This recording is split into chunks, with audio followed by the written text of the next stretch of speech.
So, folks, when you finish your lunch, come on over to the Talkaoke table. Come and join us. We're just here, we're on inventions at the moment, thinking about what things need to be invented, what needs to be solved. I'm going to hand over to Will. Absolutely brilliant. So yeah, this is Talkaoke, it's a pop-up talk show. Come sit down, guys. We're talking about inventions, aren't we? Okay? Lots of inventions going on. So you had a great invention a second ago about parachutes, didn't you? Yeah. So what was that one about? Tell me about it again. No, that was Emma's. That was Emma's, that was your idea. What would your invention be then? Can I do another one? Yeah, go for it. Tell me about it. So like a tree Yeah. that grows not just like 1 inch every year, like So like just shoot a them out the meter. ground? Yeah, A meter? no, I mean like it grows really fast. But when does this tree stop? Because otherwise you won't be able to see the top of it. It grows until it's 1 year old, but it like grows 1 meter tall in 1 day. It grows a metre tall every single day. Yeah, until it's 1 year old. That is right. Tell you what we're going to do. I think we should do a round of names, just so everyone's get a little bit friendly. So we are going to start this side and work around. I'm Kate. Who's Kate? I'm Katy. Katie, lovely to meet you. Alex. Emma, and I'm Will. This is Talkaoke. It's a pop-up talk show. We're talking about lots of things today, haven't we? All sorts of things, all right? So much. But we were on to the idea of these trees, okay? And these trees that can grow tall. So what else would you like to grow apart from trees then? Is there anything else that you'd like to grow?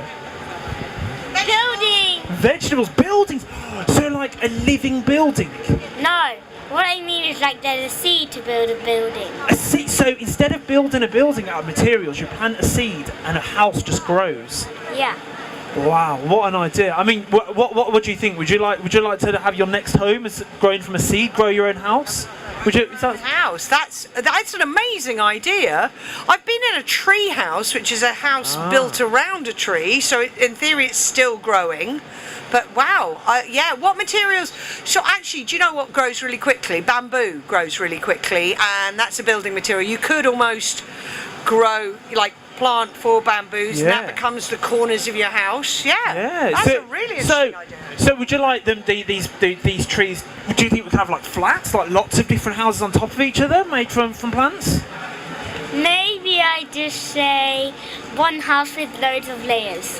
One house with loads of layers then. Okay. Like 15. Like 15 different houses No, all on top of each other. Like a building. Like a. Actually the highest one, because in Brazil there was 30. Oh, Like, so is this like the houses that have the plants around the side of them in Brazil? No, in Brazil there's like numbers like 1, 2, 3, 4, 5, 6, 7, 8, and 9. And you can type 1, 2, 3, 4, 5, 6, 7, 8 until 30, and the lift opens and goes to the floor, because there are 30 floors. So what there has happened quite a lot of, they do have things where you've got houses at the moment and they are growing plants on the side of it to try and get more oxygen. So places like Mexico on the motorway, so you know when you're driving in the car, instead of just seeing concrete everywhere, seeing lots and lots of different plants on the side. Is that something you'd like to see more of? But in France we have a cactus outside of our grandma's house. A cactus outside of the house in France. I would not like to live in a house made of cactuses, though. No, it might be a little bit spiky, a little bit prickly. No. What would you like your house to be made out of? Flowers. Flowers. Which type of flowers would you like to see? Soft ones. Soft flowers, yeah. Not cactuses. What is it, Mum? Is it over here? Yes. Yeah. What would you like your house to be made out of? Cactuses or soft flowers? I wonder. Cactuses? That's going to be very prickly, Alex, isn't it? I mean, like cactuses that aren't very prickly, like the cactuses we have in France. Yeah. Okay. I have been in a house made out of straw bales. Do you know what straw bales are? So it's so straw in blocks, all that up. They make the walls out of it and then they cover it in a sort of clay mud thing, and it's and it's very, very warm because these big lumps of straw are really, really good at keeping the heat in, really good insulating.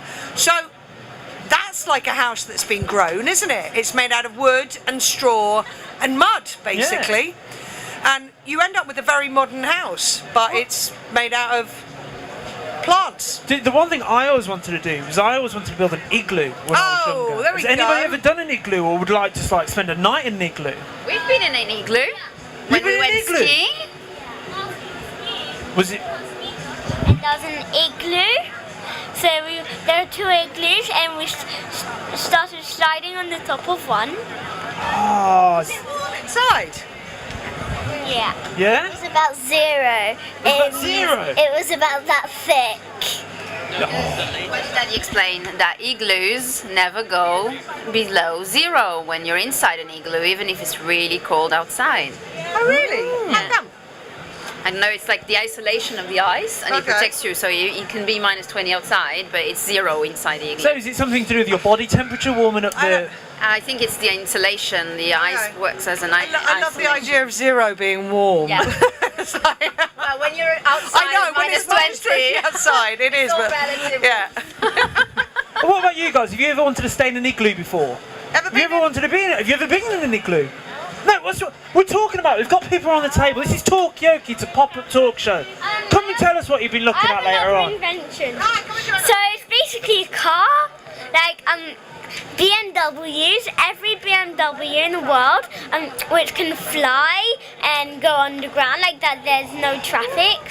So for the BMWs, they can fly over the traffic. Flying cars. Is it just BMWs that can be? What do we think? Should we get another round of names? Get everyone familiar. All right, we'll go round of names. We'll start with here. Kate. Catty. Cathy, come sit down. You're just in time for the names. Come sit down. What's your name? Fawaz. Hello. Navid. Hello. Alex. Emma. Ariana. Nazri. Brilliant. My name's Will. This is Rick. This is Talkaoke. Now we have been having lots of conversations today, and at the moment we've just had this brilliant idea of flying cars. So is that something people would like to see? Flying cars? And a car that can go underground. Like a digging car as well. And it also has gadgets. Hey, what do people think of that? Is that something you're a fan of? Not a fan of? What are your thoughts? Everyone's looking at me like, no, please no. For me, it depends on what it's fueled by. Oh, okay. Like, you can't.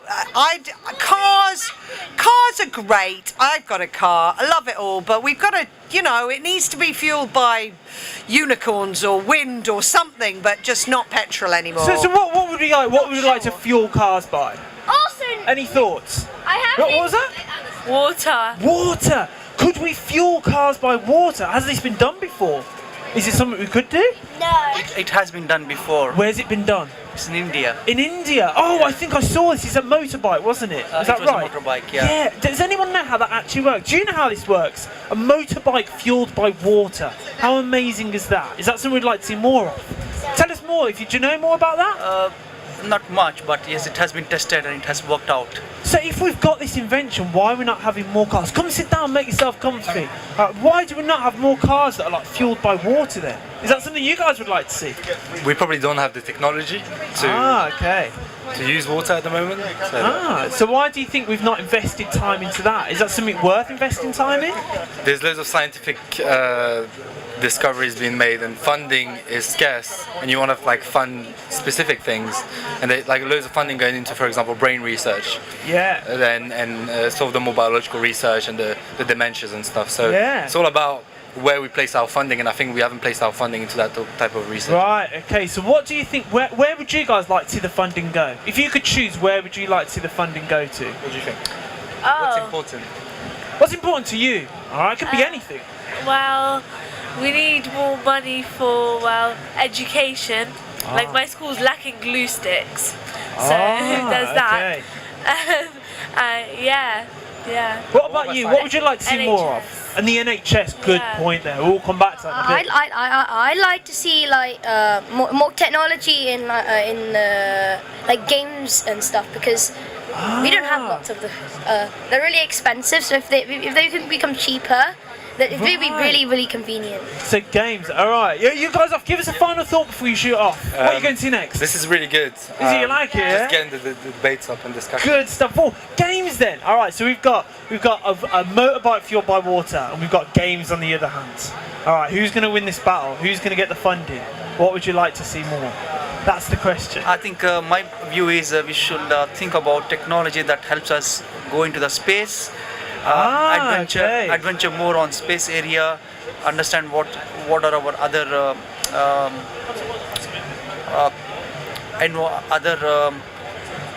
environments are other than Earth. Like, what is it like Mars? How does the Pluto look like? just explore a bit more on that So it goes side. a little bit back to what we were saying, we need a little bit more funding in education, maybe introducing more astrophysicists into the mix, getting into that. What about you, Rick? Is that something you'd be interested in, learning more about space? There's loads of places though. We're still learning about like the deep oceans. We still don't know what's at the bottom of the various oceans and stuff like that. So there's lots to explore here on Earth and in space. We kind of want to do both in a way. Yeah. And somebody at the table earlier said there was like an orbit, like a satellite that was going into deep space that we're never going to see again. So I think there are fun in there, but it's an interesting one about the deep water. All right, so what do you think's down there then? No idea. There's No all idea. sorts of strange creatures and stuff like that that's down there. Interesting stuff. So it's up to you guys. This is Talkaoke. Like I said, what do you guys want to talk about? It's up to you. You're the guest. Where do you want to take this conversation? Deforestation. Deforestation. All right, he's getting deep straight away. All right, not the easy stuff. Come sit down. We're Talkaoke. We're just getting into deforestation. All right. So what is it about deforestation that you want to talk about? Deforestation is where like they're cutting down trees to make like more industrial sort of buildings and technology, and it's not really good for the environment. Everyone and charities, people like those, they want to stop it. So you think we should stop it? Do you think we should stop cutting down the trees? Yeah. Why do you think we should stop cutting down the trees? Because there've got to be some areas where there is wildlife. Yeah, because without the trees, you're going to lose wildlife as well, aren't you? Yeah. Yeah. So how are we going to stop this deforestation from happening then? Any thoughts? We're going to come up with an idea around here. But you said that also it's stopping it to make way for more industrial things, all right? More technology companies, maybe. I don't know. Maybe to stop deforestation, we can make like artificial wood or something. Oh, okay. Interesting. Are you going to make this artificial wood for us? Is that what you're going to do in the future? Yeah. You're going to be the genius that comes out and makes artificial trees for the planet. All right, high five to that. That's what I like to say. All right, I say we get another round of names. Get everyone's names just so we'll get down. Rick. Ben. Irina. Oh, wonderful name. Alexi. Hello. Bowers. Navid. And I am Will. So we've been talking about loads of stuff today, guys. All right, we've been talking about inventions, haven't we? We've been talking about space, about what's in the bottom of the ocean, and now we're on to deforestation and tech companies. But I mean, what do you think then? So do you think we'd like to see more greenery around London, around here, Imperial College? Do you think there's too much concrete here? What do you think used to be here, tens of thousands of years ago?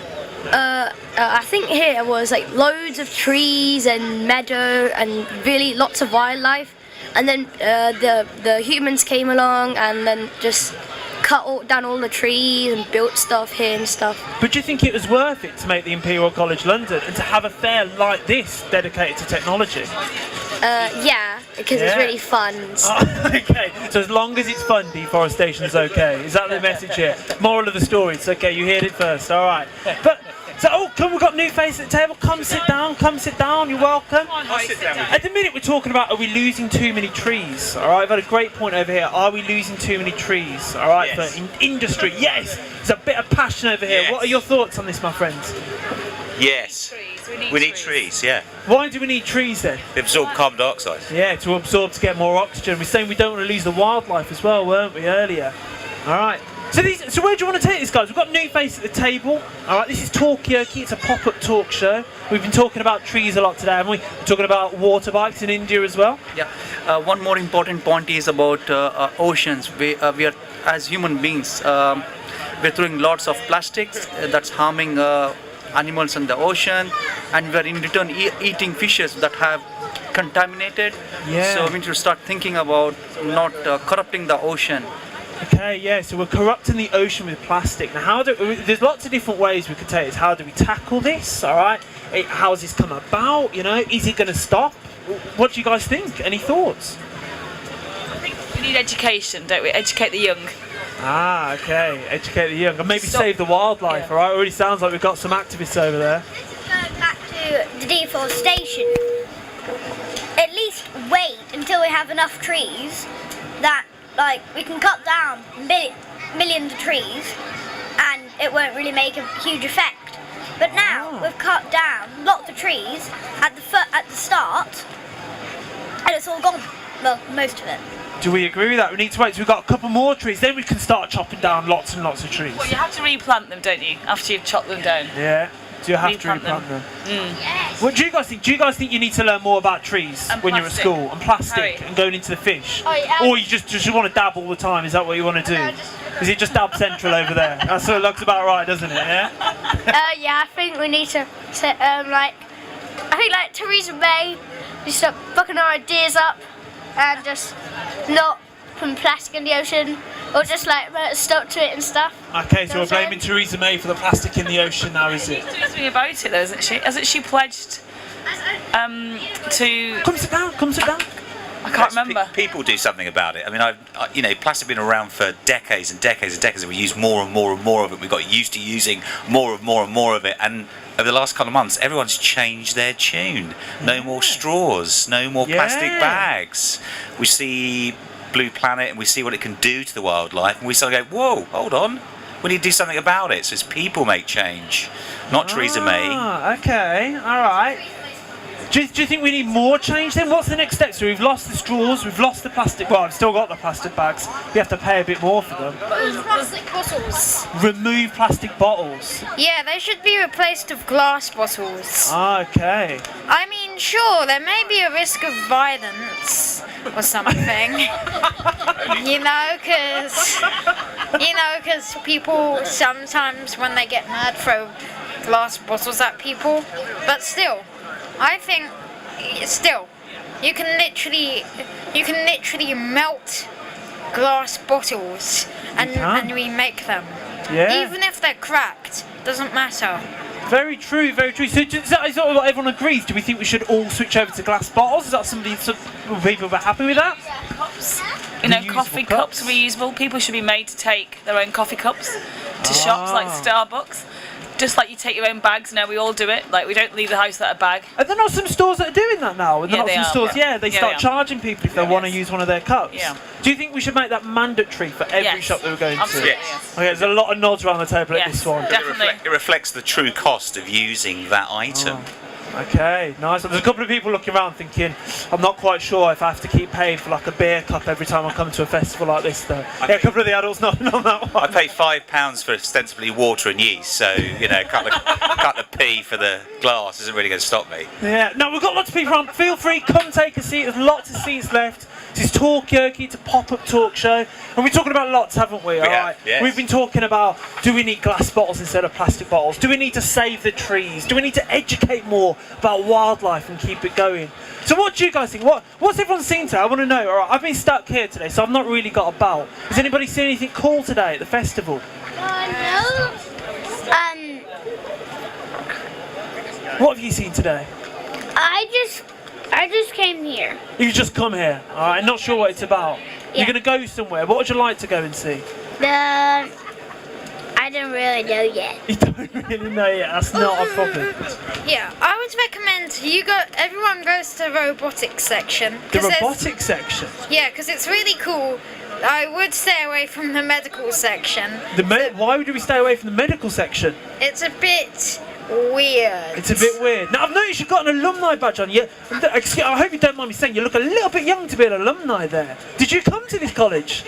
Are you like a super genius that came really young and you've graduated already? No. And invited back. I mean, that's amazing. No. And I'm guessing that might be your alumni badge over on the side. Over here, yeah, somebody's shying away. They're like, please don't bring attention over there. That's fine.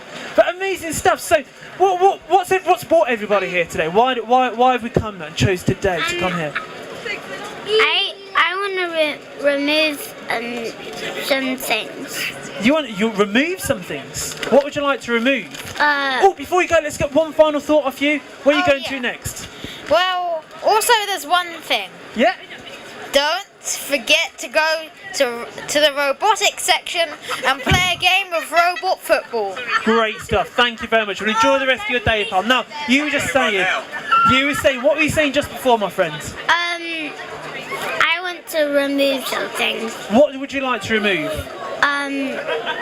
Phones, because they hurt your eyes. Oh, okay. So do we need to get rid of phones? That's what we're talking about now. All right. Now, there was definitely a couple of nods there and definitely a couple of, I can't live without my phone faces over there. Come sit down. Come tell us what you think. Could you live without your phone? Could you live without it? No, why couldn't you live without your phone? Because like today we needed to get the bus and then we were waiting for like 20 minutes for the number 70 because it was taking like ages and Yeah. So we needed a bus app. So you needed a bus app. Now, do we need more apps? And 'Cause also, that's for also, everything now. isn't it? also, you need Twitch because you need to watch everyone stream. Ah, okay. So you need to go online and watch people stream. Yeah, stream. I think we should just use iPads. What? Everybody should have an iPad. So everyone just. What does everybody need an iPad for? What would you like to use that everyone to use it for? Calling and So, but hang on a second, because you said a second ago that we can't have phones anymore because it hurts eyes, but an iPad's an even bigger screen. So what's that going to do to your eyes? And it might be look a bit funny if somebody's got an iPad to their ear making a phone call. I mean, maybe that's just me on that one, but I don't know.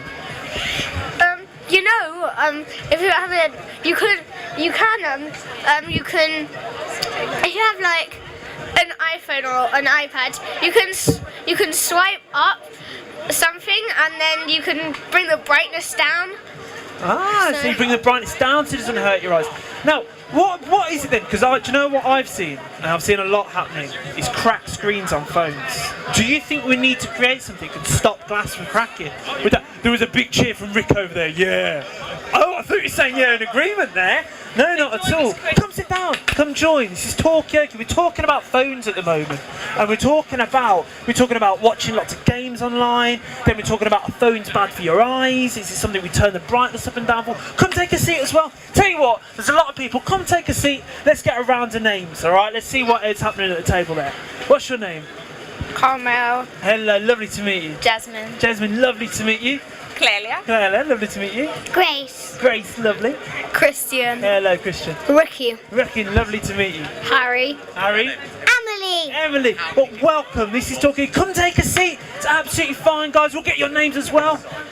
Mimi. Mimi, and I'm going to get your name as well. Hi, I'm Mason. Hello. Now, we've been talking about phones, but we can talk about anything you like to talk about, all right? The conversation is in your hands, guys. What would you like to talk about? Yeah. Animals. Animals. What do you want to animal? What sort of animals do you want to talk about? Penguins. Penguins. I love right. penguins. All right. Who loves penguins here? All right, quite a few people. What is it about penguins that makes them so nice? Why do we love them? They're so soft. Have you stroked a penguin before? No. Would you like to stroke a penguin? No. No. Why not? Because they're dirty. Oh, okay. Maybe they're a little bit dirty. Well, was there any animal? What's a better animal than a penguin then? A dog. A dog. A hamster. Yeah, hamsters are cute. You get a hamster tomorrow. Yeah, I'm getting a massive cage. It's like really big. Ah. So what's everyone's favourite animal then? Yeah. A dolphin. A dolphin, yeah, that is a nice animal, aren't they? They're really smart, dolphins are. Did you know that? Very, very smart animals, dolphins. They're the smallest whales. And the smallest whales, I didn't know that. So dolphins are the smallest whales. You heard it first here, people, apparently. They're actually not whales. They're actually not whales. Oh, we've had a counter-argument at Talkaoke. There is a debate about to ensue. Get your frontline seats. So why are they not whales? What are they? They're dolphins. They're dolphins. And the killer whale is not a whale either. Oh, what's a killer whale? Dolphin. It's also a dolphin. Yeah. A killer whale is also a dolphin. Oh, interesting. Wait, stuff. does it kill whales or is it just a whale as a killer? It's actually called an orca. It is just called. I knew that. So, what do we love animals then? Yeah. So what do we do? Why does everybody love animals so much? What is it about animals that makes us love them? Yeah. They're nice. And They're cute. nice. Come sit down. Come take a seat, pal. They're nice. So yeah. They're cute. They're cute, aren't they? Are we worried about losing animals? Because we were talking about losing trees earlier, and when we lose trees, somebody said that we lose animals. Is that something that we'd be sad about? We don't lose animals, we lose oxygen. We do lose oxygen, don't we? Because we give them... No, I can't remember. They lose that habitat. Good word. Because we're cutting down all trees. So is this something that we need to stop then? Yes. So, and we need Theresa May to to stop. You've got a bit of a vendetta against Theresa May, haven't you? Yeah, I can see it happening. So we said before that we've stopped having like plastic straws and we're charging for carrier bags. Do you think that's fair to do to save the animals? Yeah. Yeah? You seem Yes. really strong against that, yeah? Do you think we should be doing more to stop it? Yes. Yeah, what do you think we should do? Stop plastic. Stop plastic. Do you think we could live without plastic? Yeah. What would you replace it with? Wood. Wood! Everything made of wood. Yeah. So if you went in, you could get a wooden cup to have your coffee in. Maybe don't be too young for coffee, maybe. Use up all of the animals' habitats, Oh, okay. like So bamboo and stuff, because bamboo, because bamboo grows really quickly. Did you know that? It does. It grows really quick, doesn't it? Also, it was good with plastic bags because we raised £66 million for charity, and 95 or 90% of people stopped buying plastic bags. Ah, fantastic. Come take a seat, come sit down, it's absolutely fine. Talking about animals at the moment, we're talking about plastic, we're talking about is Theresa May doing enough to stop the plastic crisis? We've got a lot shaking heads. Too much packaging from Amazon. And Too much packaging from Amazon. toy packaging is disgraceful. So do these big sort of corporations need to do more? Are those the ones that need to lead at the forefront? They definitely need to be doing more. So- and supermarkets need to be looking more at it. Just packaging in general is excessive and it doesn't need to be. On the supermarket one that upsets me is when you get like a cabbage with a bit of plastic around it. It's already got its own wrapping. It has. It's got leaves. You just peel a leaf off. Okay. There we go. So is this something that we need to mandate these companies to do? Yeah. Come take a seat. Come tell us about it. I can see everyone hiding behind the kids here, all right? You're not safe. I can see you, okay? It's not going to work. Come take a seat. or we could instead of using plastic for milk bottles, we can use glass. Yeah, so you could use glass for milk bottles. That used to be the thing, didn't it? We're going to come over here. Actually. Is it? Yes, there's a company in London doing it. Ah. And you can now get your little milk bottles delivered. Ah, look, I used to love that when they used to have the milk person come round. Yeah, the milkman used to come round. Better. Yeah. There's more plastic than fish in the ocean. Oh, okay, yeah. And we did have somebody earlier say about the problem where the plastic's going into the ocean, the fish are eating the plastic and we're eating the fish. Yeah. So so fish eat the plastic, and then the sharks eat the fish, or any other thing that eats the fish. Like we eat fish, and we can have microplastics or anything plastic in our bodies. Yeah, and that's not something we want, is it? I don't think anybody here wants microplastics in their bodies, no. So is there any way to test the fish to see if there's any plastic in them? Is there any way to test that? You're going to be absorbing little microplastics. Say, what are you doing to me? There's bits of plastic in this. Oh, I did. I'm upset that the Science Museum is giving us bottles of water with microplastics in it. I didn't even know that. Okay. I have started buying milk in glass bottles. You can do that now. There's only one place where I live where I can get it, so I have to actually make quite a lot of effort to do it. But There is a company that started doing it here in London, but I don't think they've got quite a few people who've signed up. The more people who do it, the better, actually. Amazing And they, stuff. yeah. Look, So I'm going to come over here. We've got one point over here, and I'll come back. Yeah. The people that collect the water from the sea, they clean it first. Ah, so they do clean it first, but do they clean the fish that come out as well? No. No. Ah, okay, so they've got part of the problem solved there, but not the whole problem. Is there a way though that we could clean the ocean now? Is that too far gone? Can we still bring it back? Can we still rescue it? Do it. But I think we need everyone around the world participating. It wouldn't be enough just to have small groups of people doing it. It's going to take a worldwide effort to do an enormous cleanup. But there's still going to be lots, isn't there, floating in deep oceans that we're not going to be able to get to probably. And Maybe. it's sitting probably at the bottom of the ocean too. It's not just plastic in the ocean. From the war in Iraq, I think. Or was And it? all sorts of stuff. Where the old bombs from World War II and One Yeah. sit in the ocean. Before you go, let's get one final thought of you just before you go. It can be about anything, or where you're going to next. What are you looking forward to? Going to the zoo at the end of the year. You're going to the zoo at the end of the day. Well, enjoy the zoo. Thank you very much. Absolutely brilliant. You're welcome. So you had something to say over here as well, didn't you, my friend? Can you remember it still? Oh yeah. Is it this involved Theresa morning- May? Partly. Partly, I thought it might. I had a suspicion. Oh yeah, final thought before you go, alright? I'm going to come back to your thought about Theresa May. Hold it there. Please tidy up this planet for our children. Yes. You know, it's their future that we're screwing up. And I think we owe it to them not to leave it in a mess. Great so I think point. the adults of the world have got to start taking a little bit more responsibility and not just thinking about here and now, but thinking longer term. So, you know, we've all got a lot to be responsible for.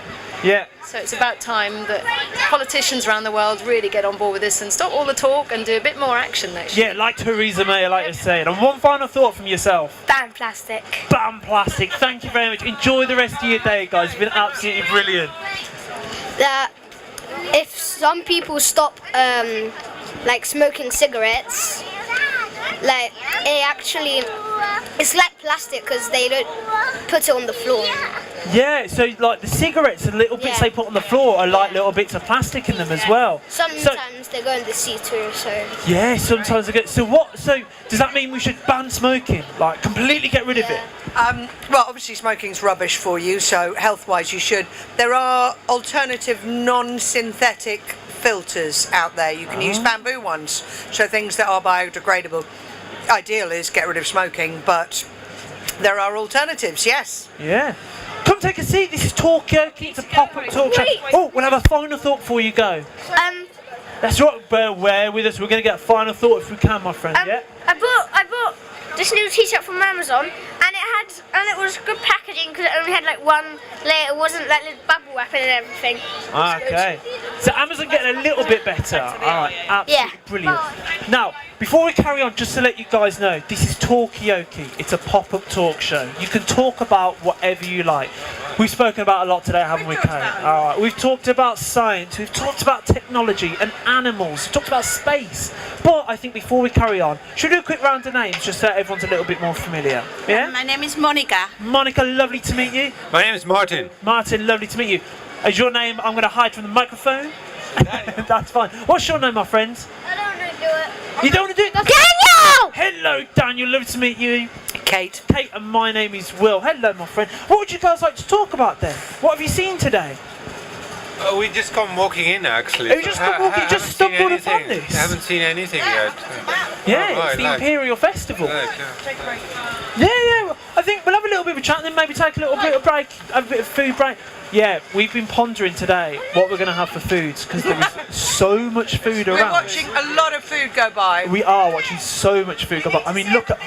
So we can decide what we're going to eat. And I need to know where I can get a fez like that because that is phenomenal. That's what I need. Oh, and that hair. What? Don't hide that hair. That is amazing hair. Absolutely fantastic. What have you guys been doing today? Where are we? What are you eating there? That looks delicious. Is that like an omelette? Chinese barbecue pork. Well, what a day we live in, what an age we live in. Absolutely amazing. Shall I come sit down and have a chat?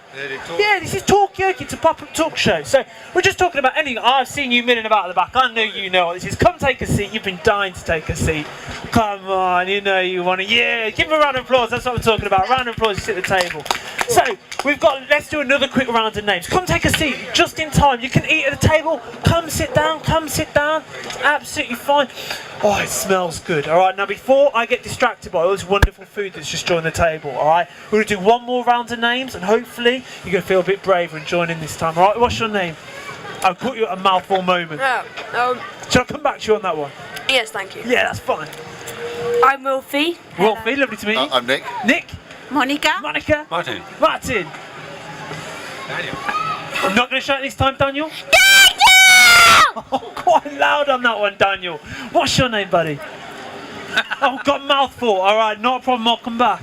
Stuart. Stuart. Like I say, this is Talkaoke. It's a pop-up talk show. What would you guys like to talk about then? We've been talking a little bit about the food because we've got Monica and Stuart. What was your name again? Sorry. Martin. And Martin. Monica and Martin have come here, and they just stumbled across this, haven't you? So we're saying how great the food tastes. Is the food good here? Yeah. Good, yeah. Yeah. Did you guys look around for a long time? What are we all eating at the moment? What's everyone? We got Chinese barbecue pork, was it? And what are we eating over here? Old school burger. Old school burger. Is that like a normal beef burger? Yeah. I think so. Think so, yeah? Tastes like one? Really good. Good one. What? So, is that what you guys came here for today? Did you stumble across it? Did you come for the food or come for the science? For the science. Yes, but you have to start with fueling up, don't you? Yeah, you have to fuel. Everything starts with fuel, doesn't You it? start now with the food and after you go to the science. Fuel first, science second. All right. Is it always that order? Does it get mixed up sometimes? Well, we had already this morning like a party where we had a lot of cakes. Oh, okay. Cakes. Sugar for the brain. Okay. So it depends what type of fuel that you want to get then, isn't it? All right. So what's the best type of fuel you can have? What's the best thing to fuel your body? Oh, is it Chinese barbecue pork by any chance? Possibly, but my favourite type of fuel would be a lobster spaghetti. A lobster spaghetti? Yeah, that's pretty much hits the bullseye. Yeah, that's our favourite. Yeah, you've bred monsters on that one. Well, what about everyone else? What would be your favourite type of thing that's going to fuel you through the day? Chips with mayo. Chips with mayo. I'm a big mayo fan. Right? I do like a bit of mayonnaise. Have you seen they're bringing out a ketchup and mayonnaise that's mixed together in a bottle? Have you seen that? I mean, people say that science hasn't stopped, but that is a technological advancement right there, if I don't say myself, people. What do you guys think, though? That's a burger sauce. That's just a burger sauce, though, isn't it? See, I hadn't heard about this because I went from Birmingham, alright? The burger sauce it's only just about reached us, alright? We didn't know it had a name. I was shocked when it first came to us. Yes, about a quarter red sauce and 3/4 mayo. Okay, so there's a ratio there. So do we think Heinz needs to agree to that ratio, or is it like they can make up their own ratio? Well, whatever works, yes. Yeah, alright. Interesting. So where do you guys want to take this? Do we want to carry on down this mayo ketchup avenue that we're going down there? Do you want to go back to lobster spaghetti, or do you want to talk about what do you want to see today? What do you want to go? You can talk about anything you like. I'm quite interested in the robotics. In the robotics. Now, somebody earlier was saying it was amazing, the robotics. What is it about robotics that makes you want to see it? I just think it's really impressive, all the things they've managed to do. A while ago I saw a video. I cannot remember what the robot was called, but it was really impressive. Do you remember what the robot was called? The one that could run around. It was meant for households. No, well, there's Sony's. Is it the Aibo? Asimo, yes. And the Honda. It's a Honda robot that can now actually run. Oh, is this the one that you can't push over? That's not a that's- different one. That had military applications, didn't it? Amazon or someone doing. That was a bizarre one. It was almost like a weird dog, wasn't it? That used to walk and then it was meant to carry things and you couldn't quite push it over. What was it called, made by Honda again? Asimov. Yeah. And what is it? Do you not ride it? Is it? No, it's a humanoid. It's really just a test thing. It doesn't actually. It's ultimately, I suppose, to look after old people or invalid people or something like that. Nice. But how would you feel about it? Would you let a robot look after you in the future? I'm relying on it. I'm You're hopefully relying going to on marry one. That is the future, isn't it? I mean, yeah. I mean, what do we think? Would that something we'd like to see? Would you like to see robots that can sort of an artificial intelligence that can live a life and interact with us on a human level? Listens to you, talks to you, interacts with you. Don't have to pay it to do the. Okay. That wasn't going down the other robot kind of way. Not wishing to sound too dodgy. No, but a robot that could maybe. So you're going off. One final thought before you go. Oh, I like those robot ideas. You like the robot? Especially if they work for free. That's what. So do we need to? Is this something we need to automate more industries then?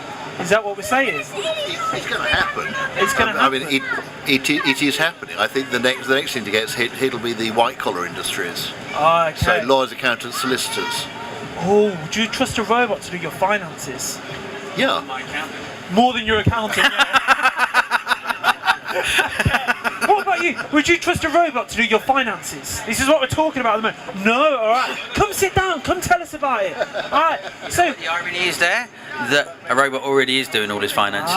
Okay, so maybe robots are already doing the finances. When anyone talks about AI actually coming, it's already here and it's been here for the past... What's the internet? The internet's AI. It's pure AI. Yeah, and we had the question earlier, is the internet going to come alive? This was a question that never got answered. It was a bit of a truth bomb that was dropped just before this guy left, and he said, the internet is this magical thing, but is it going to develop its own sort of digital consciousness? Become self-aware. Yeah, become self-aware. I don't think it will. I think it'll become pseudo self-aware. It will appear to, but ultimately will only follow rules.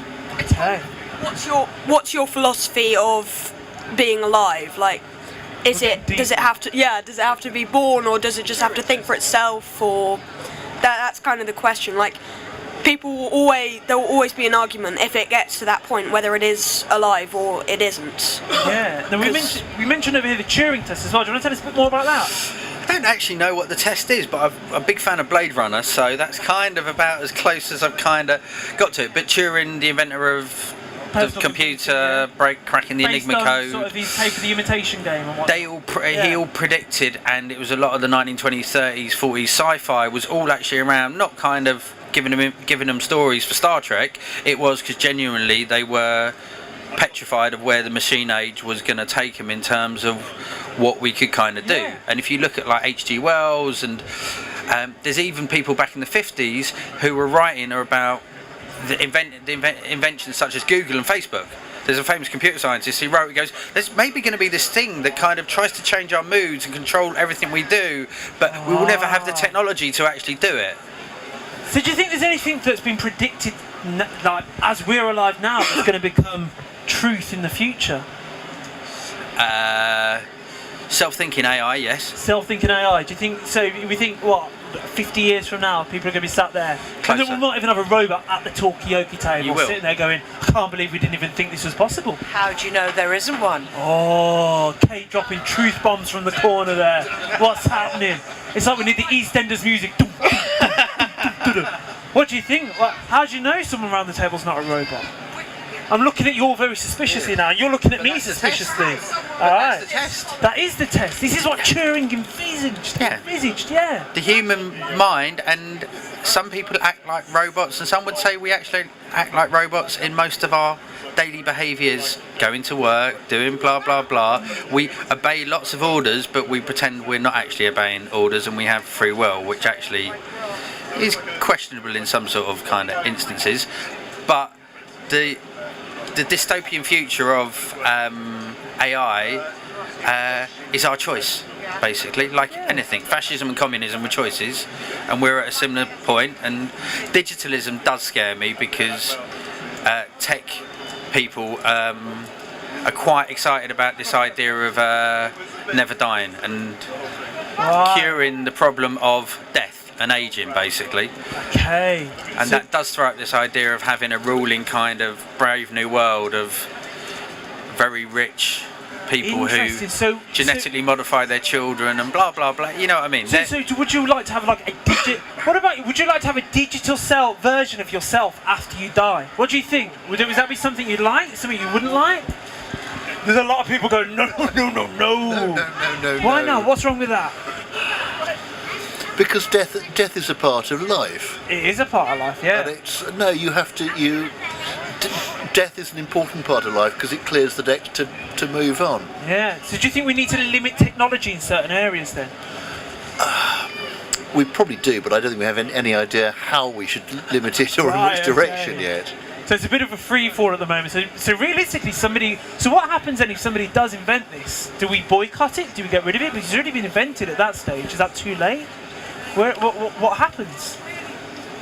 What, that someone's consciousness could live on in a robot form? Yeah, like if somebody, like any invention though, like with stretches of technology, are people allowed to? Do they have free will to create whatever they like? So following the money, who would pay for it? I don't know. I'm going to turn it back on you. Who do you think would pay for it? Well, I don't think they would. That's why I don't think it'll happen. I don't know. I think someone like Zuckerberg might invest in something like that. Yeah, once he's dead, they'll just turn it off. Yeah, possibly. or someone like Trump, for example. Or someone to hold the power switch. Yeah.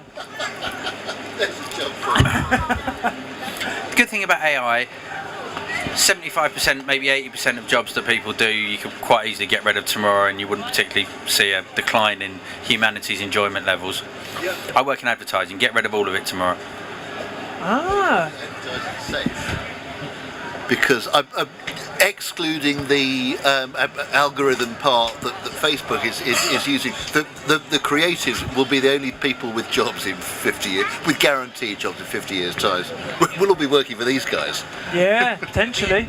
It'll be a different type of job because traditional Facebook and Google do advertising, and anything that's programmatic and data-led will do advertising 1,000 times better than advertising does itself.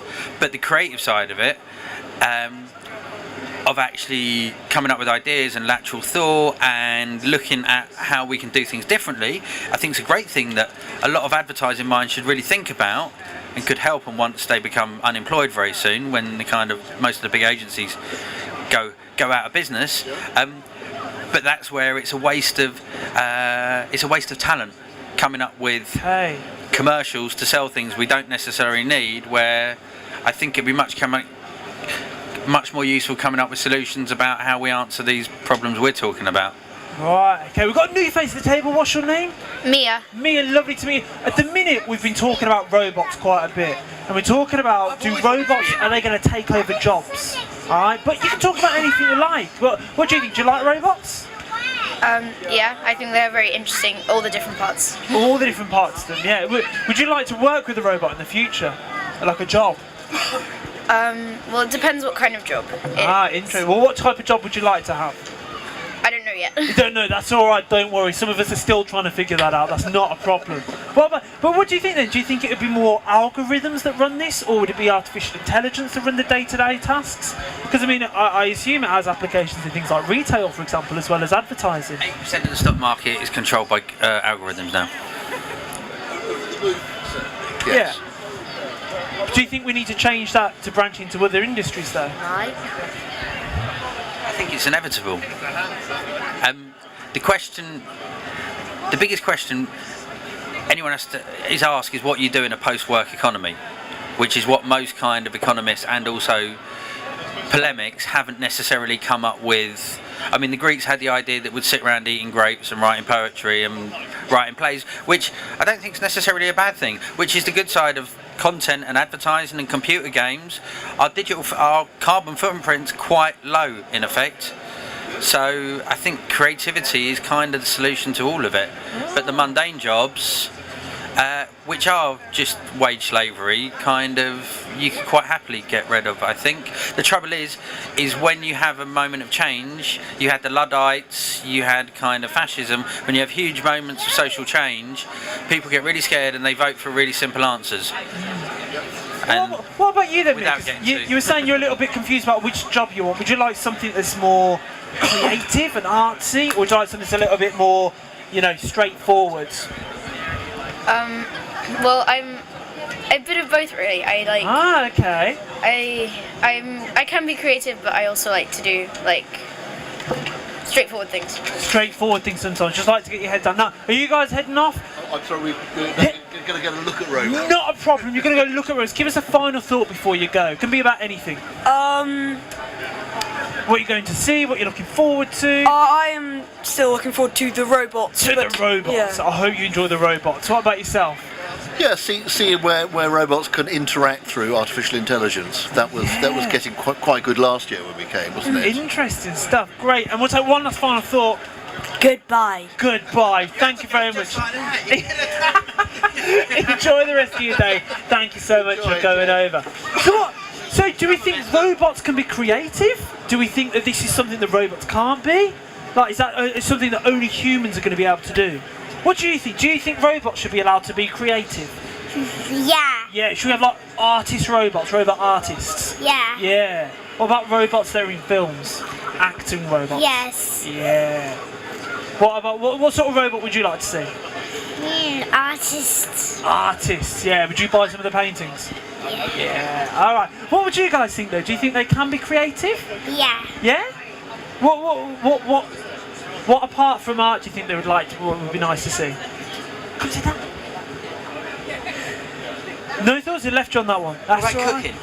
Oh, would you let a robot cook your dinner? That's what we're talking about at the moment. Tell you what we'll do. Let's do a quick round of names just so everyone knows everyone. We'll start here. Stuart. Stuart. Louis. Louis. Mia. Mia. Julia. Julia. Ralph. Ralph, lovely to meet you. My name is Will. This is Talkaoke. And we've been having lots of discussions, haven't we? We've been talking about artificial intelligence, economics, politics even. And now we're on to can robots cook our dinner? That's what we're on at the moment. Would you like a robot to cook your dinner?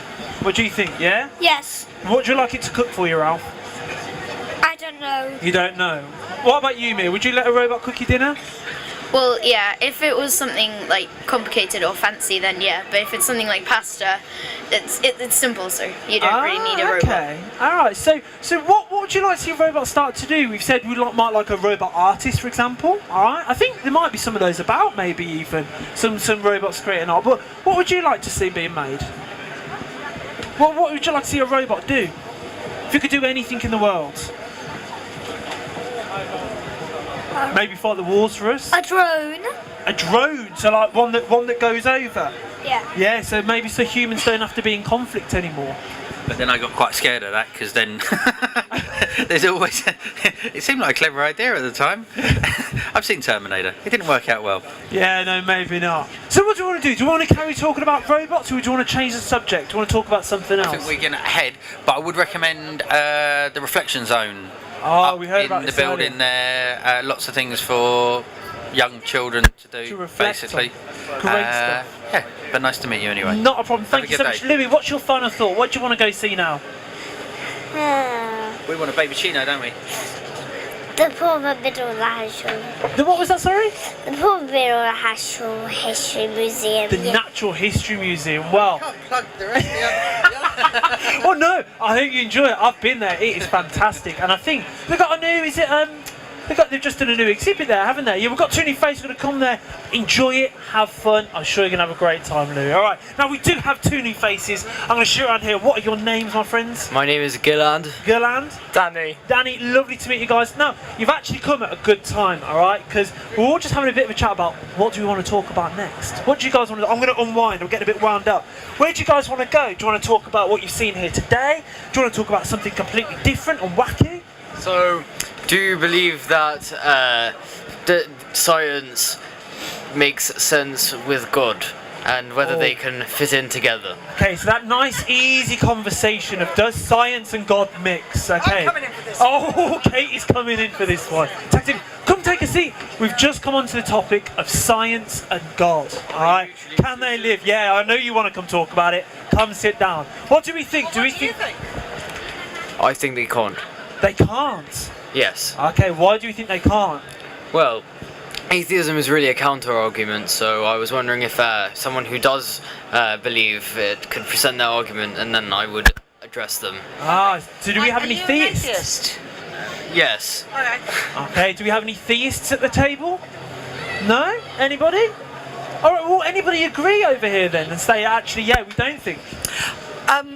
Yeah, no, my religion is mankind. I believe in human beings and the collectivity of brains and how we look after each other, and that's how you can be godly, as being lovely to each other.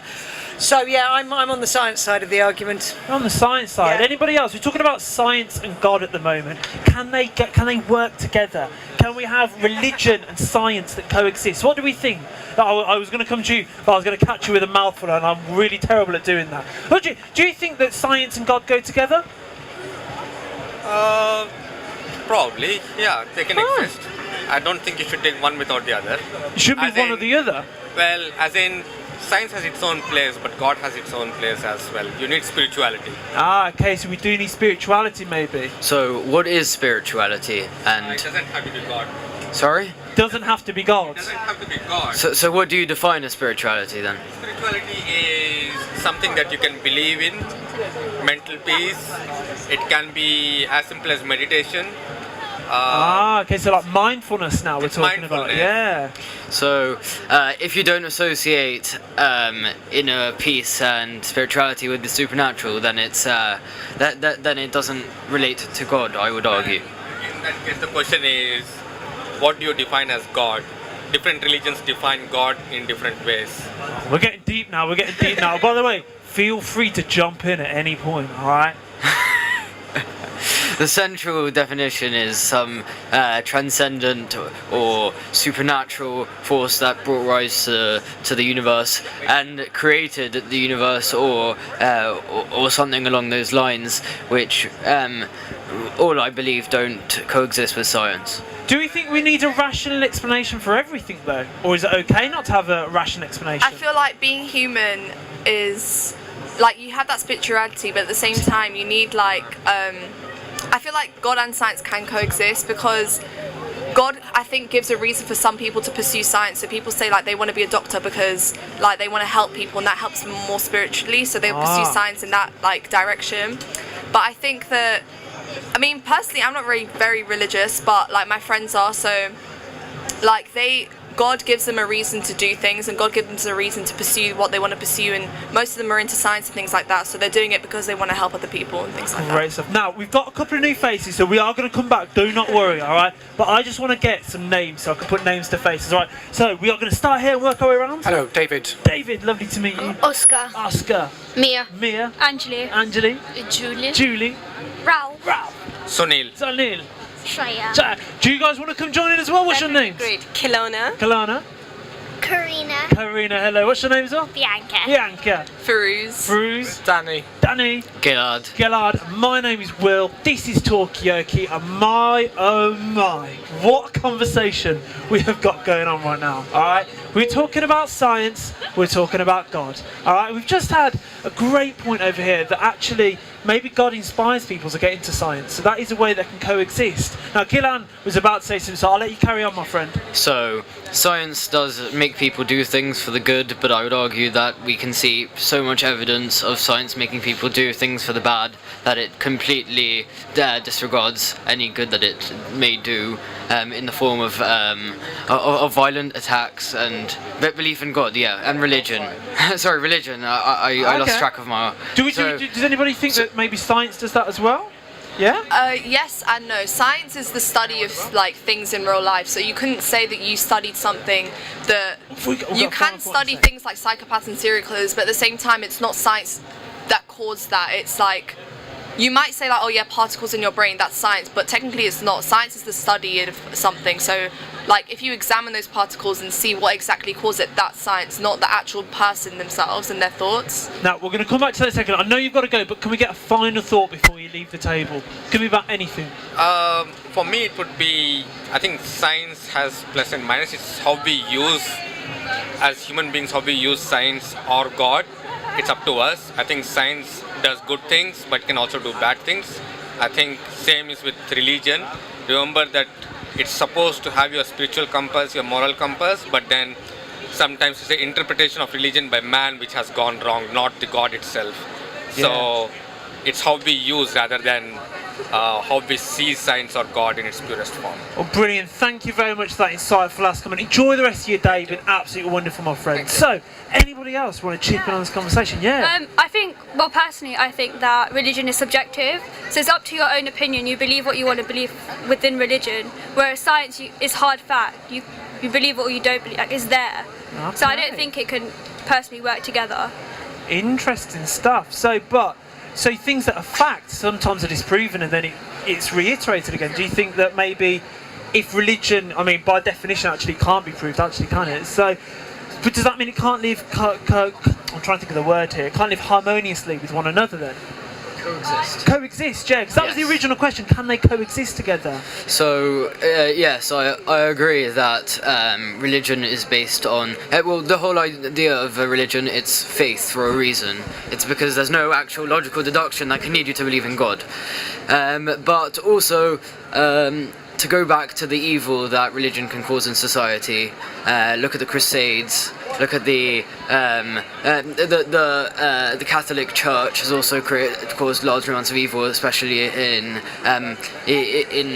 underdeveloped nations, where it is said that contraception is worse than the deaths caused by AIDS and various things like this. So, well, we go back to a brilliant point made earlier about what about if God inspired somebody to get into medicine, alright? So there are pros and cons to both, maybe. I mean, I don't know, I'm just a man with a mic, alright? I'm just here to hear what you guys think, alright? Yeah, I feel like things like in underdeveloped countries, there are people themselves that have put them in, that are in a position of power to enforce their own views into that, especially in like Eastern countries. Western societies not so much, but yeah, so you could say that, and at the same time it's the people themselves. If they read like the Bible or the Quran, and they, like, people have their own interpretations of religion. So if you read the Bible and Quran, like if you read the Old Testament of the Bible, it says an eye for an eye. Most Christians would be like, no, I won't follow that. Yeah. So it's your own personal relationship with God and religion, I think, is what inspires you to do things. So I mean, right now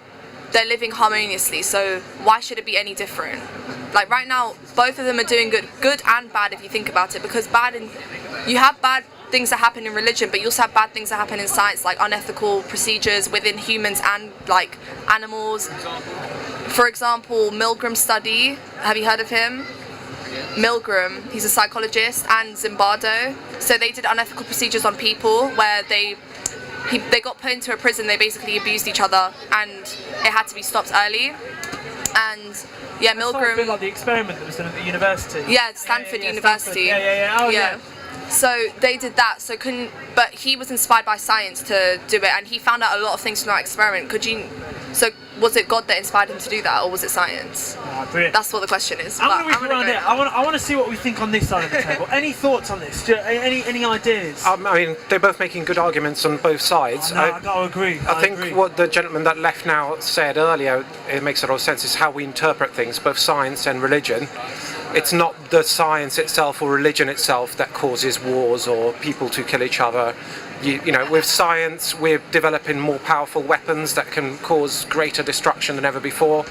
So you could argue that science is causing more people to die and be killed, but it's at the same time also it's producing medicines, vaccinations, and helping people to live longer. So it depends which path you take. Come sit down, Jonas. We're having a debate of religion and science at the moment. Who knows where it could go? It's exactly what we need. That's what we need. Come sit down. All right. What's your name? Lynn. Lynn, lovely to meet you, Lynn. Now, what's your interpretation? What are your thoughts? Please share. What are you talking about at the moment? Well, how to wrap that one up, guys. I know we've been quite a journey together, haven't we? All right. We started talking about a great question by Killian over here of can religion and science coexist together? All right. And we've had discussions around the benefits of religion and how it can inspire people to do good and even lead to things like being a doctor, but also the negatives of it, what it's led people to do, all right? But then we've had discussions about science, perhaps, and, you know, creating weapons of mass destruction, so maybe it's not what both do, but the interpretation of people, what it leads them to do. If that makes sense. Yeah. Are you with me on that one? I am.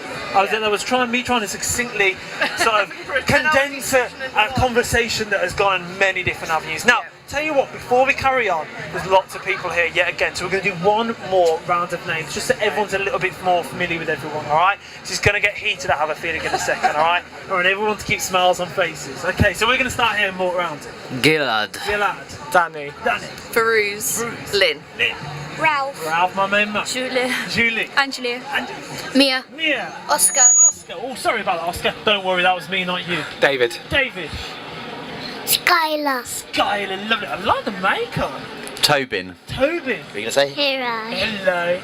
Benedict. And Benedict, lovely to meet you guys. Now, I'm going to open this out. Who wants to have their weight in? All right, we're talking about religion. We're talking about science. We're going to come over. Is that hand up there? Yeah. Well, David, you just said about how science can do evils with like biological weapons or nuclear weapons, stuff like that. But we've seen in the last thousands of years that religion is practically evil in the sense that there's discrimination, there's been massive killings, not to mention genocides and all of that, and it's going to take a hell of a lot for science to do worse than that. And we live in a society, because of science, in which more people die because of obesity and suicide than by murder or any hatred between people, even though there's a massively rising secular society. And so we can see the rise of atheism has actually caused a more moral society in general. Hey, alright, we've got another opinion over here. I agree and disagree with your point. I think that you say that like most deaths are caused by obesity and things like that, but if you think about it, science has developed so much in which you don't die from tuberculosis or cholera or whatever, so you've got other things that you're technically going to die from, like old age, obesity, like suicidal, and like things like that. So you could say the science has done good, but at the same time, like with your crusades and stuff, it might not just be one person. So for example, like Hitler, so it was his and a couple of people's points of view that was like mirrored into other people. So if you, I'll just explain it. He was backed up by the Catholic Church entirely. Yeah, but at the same time, it wasn't, not all his followers agreed with him. Like, obviously, if you disagree with him, you probably die or like get killed or something like that. So it could be that conformity that would be like the bad bit, not technically like religion inspiring him. So even though the Catholic Church backed it up, and the Catholic Church has done a lot of bad things, but it's the one person enforcing their views onto other people and making them like conform to what they think, not just everyone like collectively. Now, Gilad, I can see you're rearing to go there, and I love that enthusiasm, but I'm just going to open it out and see if anybody else has got I do get a point of view. Religion, it's the interpretation of how you interpret it. Islam, for example, you would look at the Quran. Some people interpret the Quran a completely different way. Islam is a religion of peace, yet you have Assad who look at it and they turn it into something that it's not. It's the same with every religion. Christianity's the same. You can read the Bible and people interpret it in different ways, and it's down to public perception, really. Lynn dropping some knowledge there on the group. Alright, cool stuff. Let's have a look. I'm going to come over there in a second, Gilad. What do you think? Let's even get. What do you think, Benedict? Where are we going with this? What are your thoughts? Okay, so basically, in my view, if you're thinking about whether religion's good or not good, or you're talking about science being better, we've got to define what good means in terms of, so what does it mean? So living a long time, is that a good life, or is it not a good life? I mean, I feel like you should take this mic and drop it right now, to be honest, Benedict. I mean, what? So I think that's where the argument has to start, because you can't define what is good and what is bad until you've actually defined what merits a society getting better and stronger, and the benefits, because living a long life isn't necessarily the aim, is it? So what do we think then? Let's see if we can answer Benedict's question. What do we think makes something good? Well, normally what we consider to be good is actually the values of the French Revolution, so freedom, equality, and brotherhood.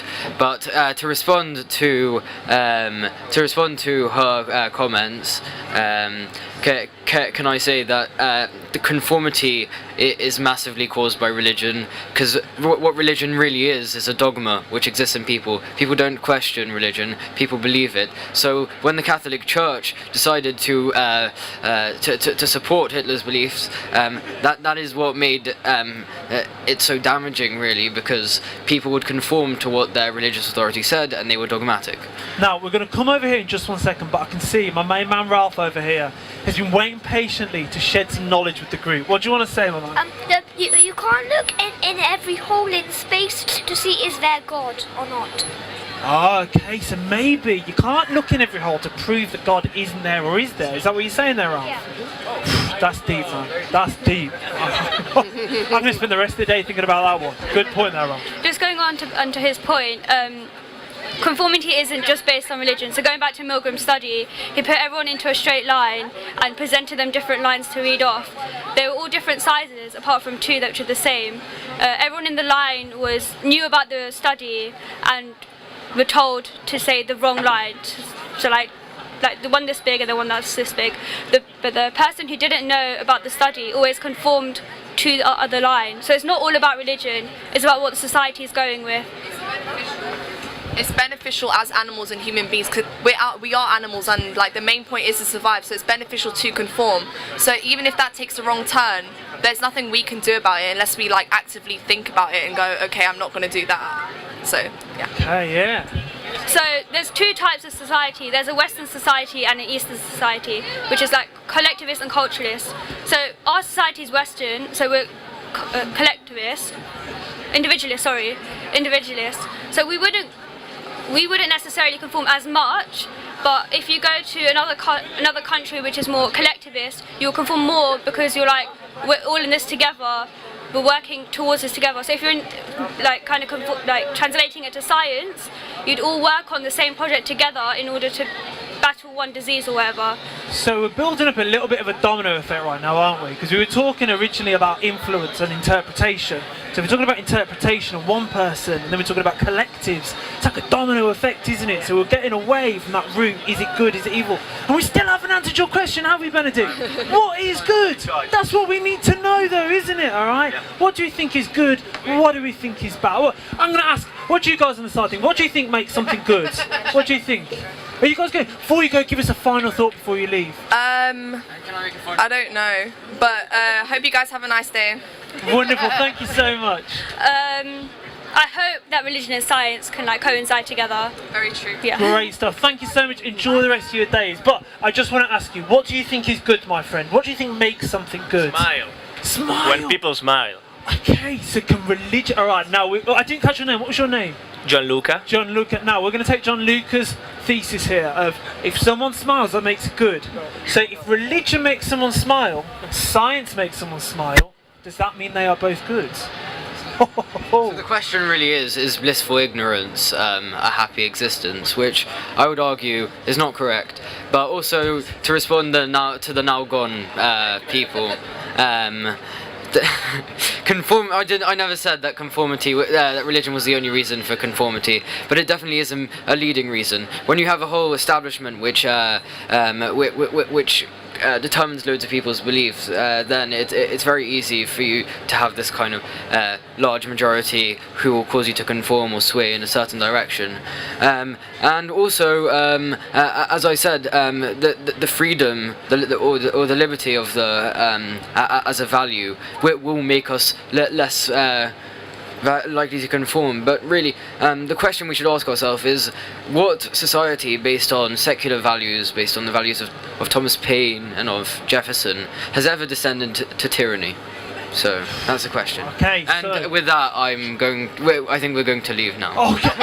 Whoa, okay, so drop that bomb and run. Alright, well thank you. Do you have a final thought as well, my friend? Not really. No! That is fine. Enjoy the rest of your days. Thank you for stopping by. Was that a point you wanted to get in there, Benedict? Has that answered your question?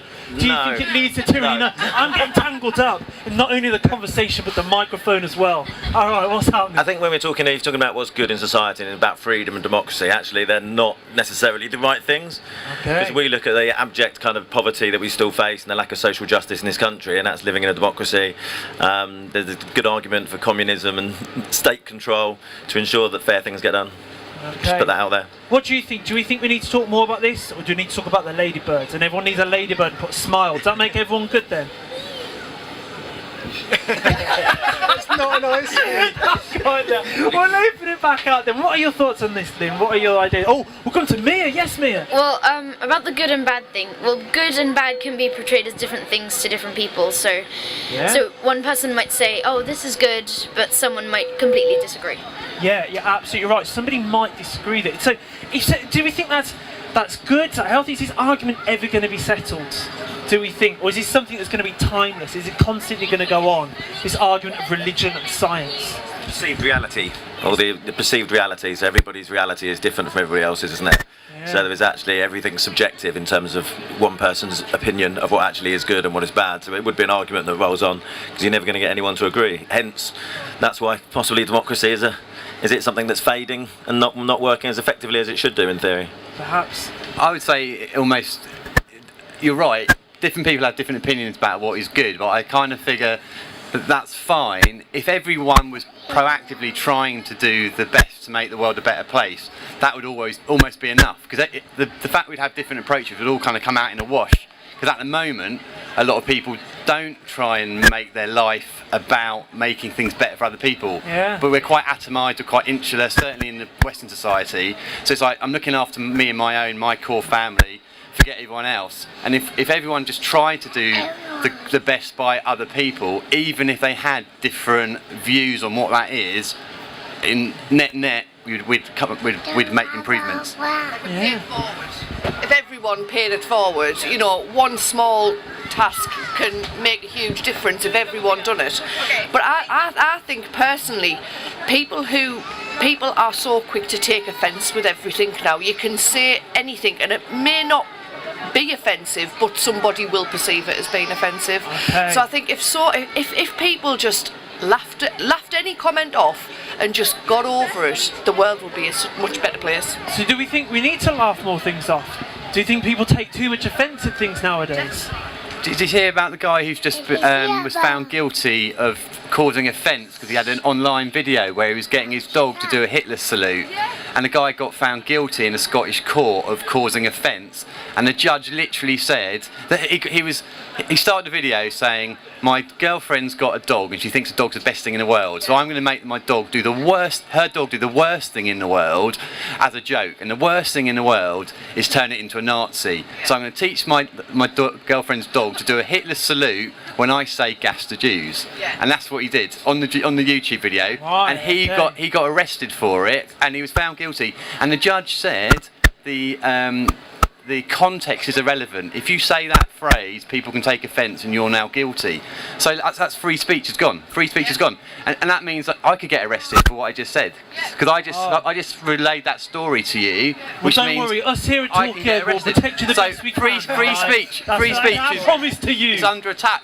You're right. It is right, and the thing is, if it was just a joke, and yes, it's probably slightly tasteless, but it's just a joke, and people can choose to be offended by things. I choose not to be offended by things. It's just a case of, someone says something about me, tough. And that's it.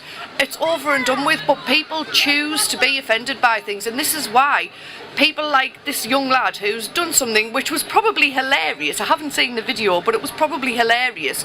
Has now gone up in court over his dog, he's obviously extremely talented dog trainer. If he can teach a dog to do that, you know what I mean? He should be rewarded for that. But it's pathetic. It really is pathetic. Now, I'm going to come over to Benedict. I'm going to pass you the microphone so I can have a sip of water as well. Yeah, Feel free to hold it. So I think don't run off, it's attached. I think the worrying thing about that, though, is if you have total freedom of speech, words do, you said kind of words don't matter, but they do. Words and speech and actions, but they do matter because they change the world, they change people's perception, they change how we live and the expectations we have, and everything we do. So should there be a complete freedom of speech and anybody to say anything whenever they want? Now, before we carry on, I'm going to pass it over to... in fact, what do you think, Mia? Do you think people should be allowed to say whatever they want to say?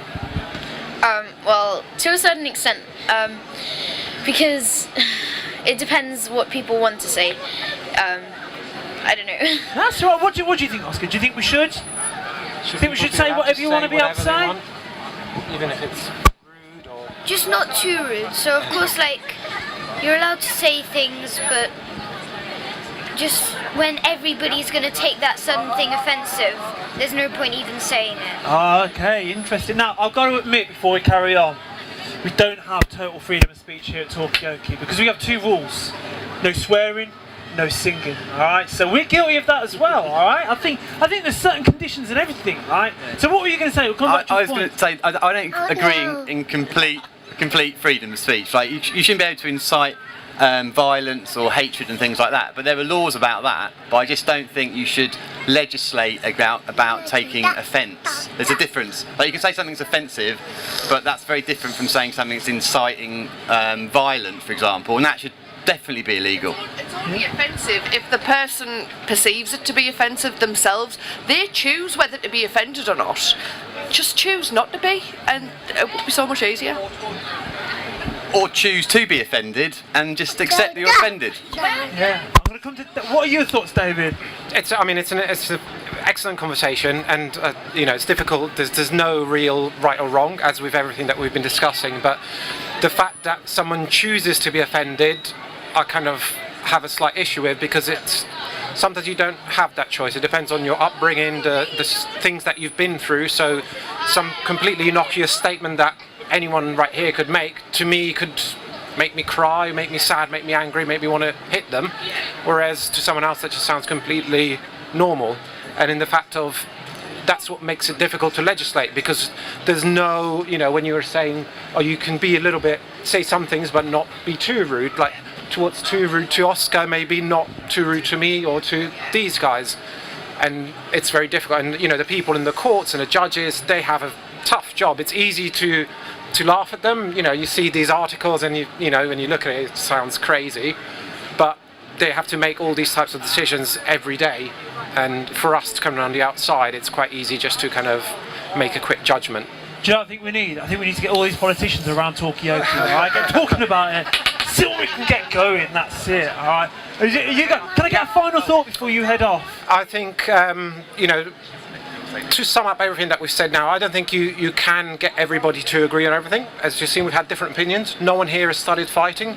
That's the beauty of life and humanity and people in the world, that everybody can see things different. If everyone was the same and thought the same way, it would be quite boring. Yeah. And I totally agree with what you guys said and what Lynn said.